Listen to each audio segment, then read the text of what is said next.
Some years ago, more than I'd like to count, but what honestly feels like a past lifetime, we kept a pair of boxing gloves in our offices.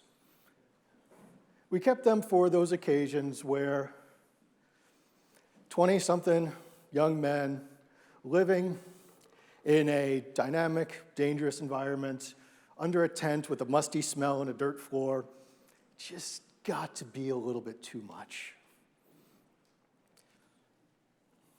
And sometimes a few rounds and a handshake was what it took to diffuse the situation. Since then, I've been working with leaders across all walks of life, going into business and consulting and working on leadership development, working with leaders from organizations from 2 through 2000, and discovering what it takes to help those leaders build better organizations, to help them overcome some of those odds, to understand the dynamicism, and what they need to do to build stronger teams. I was having a great time doing that, but about a year ago, I had a brainstorm. What if I talked to the leaders who didn't need me? What if I talked to the leaders that were already excelling in their fields? I loved company culture, and I figured I could find there's a little element of all this culture. There's some kind of commonality between these leaders that I could take, and I could say, hey, this is the key. This is what we need for good leadership in organizations. And so I started talking to these leaders, going out across all sorts of different verticals, from nonprofits, tech, manufacturing, even lobbying. Started talking with leaders of organizations anywhere from 10 people to almost 10,000, from 2 million in revenue to almost 2 billion. And every single one of them, that culture was a little bit different. They all had their own norms, their own values, their own languages, their own ways of dealing with problems and raising people in that organization. But as these conversations continued, I started to know some commonalities. And it wasn't in the culture that they were creating, but it was in how they were creating it. You see, throughout, as leaders, conflict exists. We will face adversity. And it's how we handle that that unlocks our true leadership potential and the impact that we can have in our teams, our companies, the industries, and even the world. What happened with these leaders is I started interviewing them, and the first step, the first piece that they always met was this adversity. They always encountered some challenge, something that set them on fire, something that gave them the passion to move forward, to continue, to do better. Whether it be inheriting the family business, and the first act they had to do was to lay off the cousin who just couldn't cut it. To taking an organization on a turnaround from realizing, wait a minute, we have 3 months of cash flow left. What do we do? Or our manufacturing lines are a complete and total mess. Time to roll up the sleeves, get to work. They always had that first stage of the adversity, which then gave them an intense moment of personal development, where they learned how to lead, where they learned how to connect with people, where they learned the skills in guiding, building, and developing their teams. That was the second stage. The challenge from that was we've made it through. We've done well. The organization's rolling along. Things are growing. Things are good. We're happy. But now I have other people that should be handling these problems. I have other people that should be hitting this challenge. And this is with stage 3, as they're developing other leaders.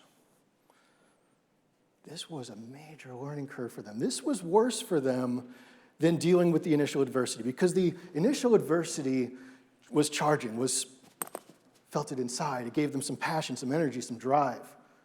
But this next step, they're human. They want to solve other people's problems.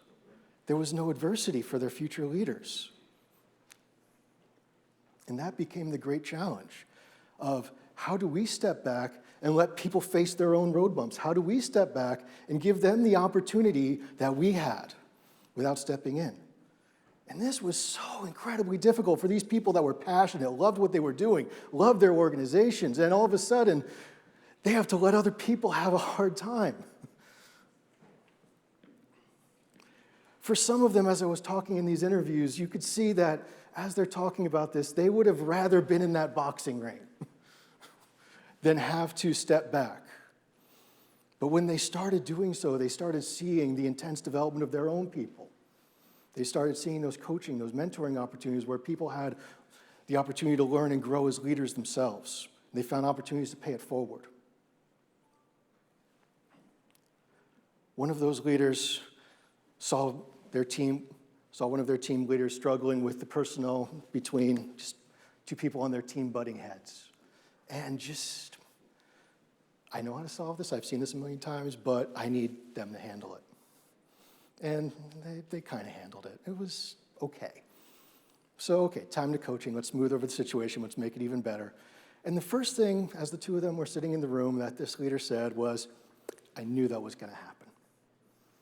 And so their team leader looks at them and, well, why did you let it? Why?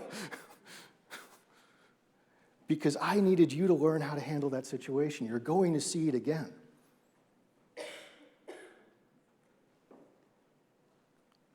So, how do we make this better, and what do we do better next time? There was a method to the madness within the boxing ring. We knew throwing a couple jabs back and forth wouldn't solve any of those issues. But in the environment we were in, that got it out of the table. And we knew that almost all of those bouts would result in a stalemate, people exhausting themselves, having to shake hands, and, okay, now what? Where do we go next in order to build this situation? In order to remedy this, in order to make this better? That's what adversity does. Adversity gives us that opportunity to create impact, which creates the ripples. The greatest challenge with adversity, though, is do we do it? Do we take it? Do we accept it? And can we learn from it? I started going back as I was interviewing all these leaders through old case notes, old case files, seeing some of the leaders I had coached as new subordinate, who were new supervisors, who were new managers, some of the mid-level managers that were struggling. And what was it causing them to struggle? And I realized none of them had been through this crucible. None of them had experienced this adversity and learned from it. They had either shied away from it or tried to offset it. Somebody else had stepped in and solved the problem for them. And they just never learned. And so when it finally got to the point where it was dangerous, they didn't have the skills to equip. That crucible had forged an anchor which held them back. For the leaders that have made impacts, they saw that opportunity and they took it. They stepped back and, wait a minute, this is something we can do. This is something I can take an action on. This is something I can learn from and grow. And in doing so, they forged that armor. That crucible built armor around them, taught them, gave them skills so that they could face the further adversity, so they could step even farther. The hardest part was coming up with the courage to understand the adversity for what it was. Building that adversity and taking that, the first thing all of us feel when that conflict comes about, that insecurity, that lack of comfort, all of a sudden the confidence isn't there. And that's a good thing, because just as adversity is part of the human condition, so is that lack of confidence. You're just feeling what's natural when people enter that type of a situation. The harder step there, how do we accept it?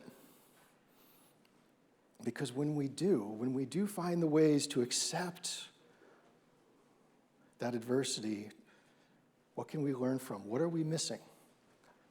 This is my red flag. I'm feeling lack of confidence. Okay, now I'm in a crucible. This is a time for me to learn, for me to grow. What am I missing? What is there here to learn? And who can support me through this?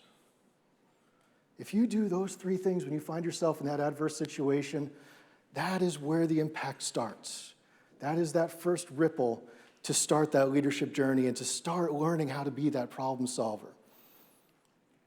And as soon as you see other people going through the same thing, it's that same moment where you can say, now it's time for them to learn. You have an opportunity to continue to pay it forward. And that's the ripples that you create as a leader. The best leaders in the world leave leaders behind them. And that was the final step I saw in that development. For the ones that were truly exceptional in building their organizations, building their teams, the last thing they built was a legacy. They created lasting waves that impact their industries, that changed the way things were done, and that created extraordinary success and made better situations, not only for themselves, but for all the people around them.